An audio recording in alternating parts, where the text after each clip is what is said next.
I found out my husband was cheating on me from his own mother, not by accident, not out of guilt, but because she wanted to hurt me, and the worst part? She thought I would leave with nothing. I've been holding this in for a long time, and honestly, I think I'm finally ready to tell it. For context, I'm 34F. My now ex-husband Daniel is 36M, and his mother, Patricia, well, she's the kind of person who smiles sweetly while setting your life on fire. Daniel and I had been married for 8 years. On the outside, we looked like a perfect couple. We had a nice house, stable jobs, and no kids yet, by choice. We wanted to build first, then grow, as Daniel used to say. I believed him. God, I really did. I met Daniel at work. He was charming, funny, the kind of man who made you feel like you were the only person in the room. He remembered small details, brought me coffee exactly how I liked it, and introduced me to his friends within weeks. Looking back now, I realize he moved fast. But at the time, it felt like love. His mother, Patricia, on the other hand, was different. The first time I met her, she hugged me tightly and said, "Oh, you're pretty. Daniel usually goes for simpler girls." I laughed it off. I shouldn't have. Over the years, her comments never stopped. "You don't cook much, do you?" "Daniel looks tired lately. Are you stressing him out?" "I just think he deserves someone who puts him first." Daniel always brushed it off. "She's just like that," he'd say. Don't take it personally, so I didn't. Or at least I tried not to. Despite Patricia, our marriage was okay. Not perfect, but stable. We both worked full-time. I actually earned slightly more than Daniel, which didn't bother me, but I think it bothered his mother. We bought a house 3 years into our marriage. A beautiful 2-story place in a quiet neighborhood. Here's the important detail. The house was in my name. Not because I planned anything, but because I had better credit and my father had helped me with the down payment. Daniel agreed at the time. "It's just paperwork," he said. "What's yours is mine, right?" I smiled and said yes. Things started changing around year 6. Daniel became distant. He worked late more often. He stopped asking about my day. He stopped touching me. At first, I thought it was stress. Then I thought it was me. I tried everything. Date nights, surprises, even therapy suggestions. He always had an excuse. "I'm just tired. You're overthinking. Work is crazy right now." And then Patricia started visiting more, unannounced frequently. One time she walked into our house, looked around, and said, "You know, a house doesn't feel like a home without children." I forced a smile. "We're not ready yet." She leaned closer and whispered, "Daniel might not wait forever." That stuck with me. It was December 24th, Christmas Eve. We were hosting dinner. Patricia arrived early, of course, bringing wine and her usual passive-aggressive energy. But this time, she brought someone else, a woman. Blonde, maybe late 20s, dressed like she stepped out of a magazine. Patricia beamed. "This is Emily. She's a friend of the family." I looked at Daniel. He went pale. "Hi," Emily said softly. Something felt wrong immediately. We sat down for dinner, and the tension was suffocating. Patricia kept talking. "Oh, Emily works in marketing. Very successful. She's so family-oriented. She loves children." Every sentence felt like a jab. Finally, I couldn't take it anymore. "Patricia," I said, trying to stay calm, "what exactly is going on?"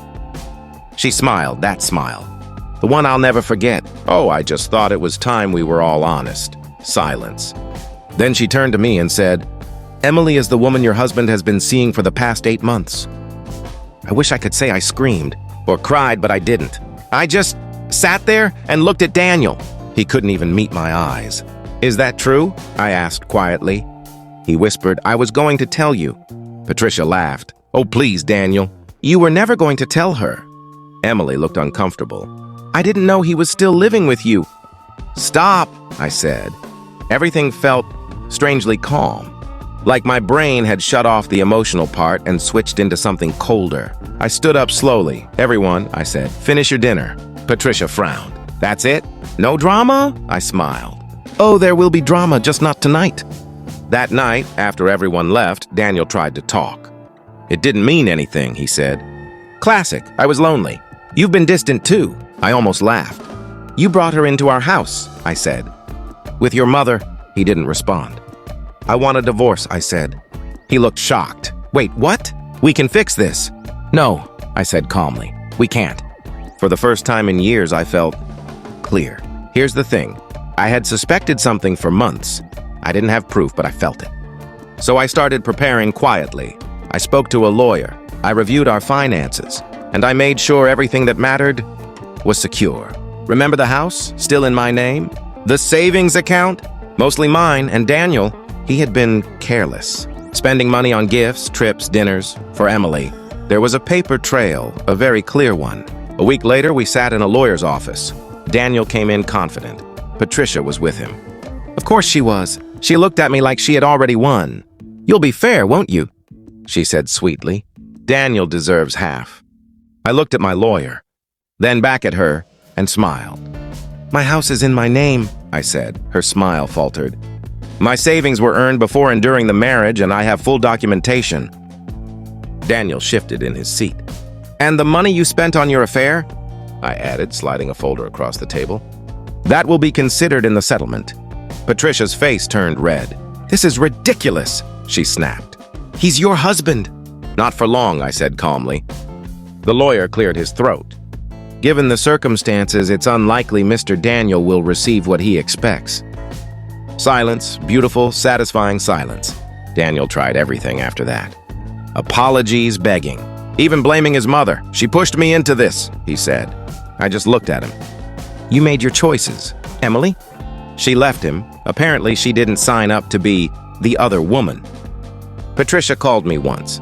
"You've ruined his life," she said. I almost laughed. "No," I replied, "you did." The divorce was finalized 3 months later. Daniel moved into a small apartment. Alone. I stayed in the house. My house. And for the first time in years, it felt peaceful. A few weeks ago, I saw Patricia at a grocery store. She looked older, tired. She saw me, hesitated, then walked away. No comments, no insults, nothing. And honestly, that was the most satisfying part. I used to think I had to fight for my marriage, that I had to endure, compromise, forgive. But sometimes, walking away is the strongest thing you can do. And sometimes, the people who try to break you end up destroying themselves. If you made it this far, thanks for reading. And if you're ever in a situation where something feels off, trust that feeling. It might just save you.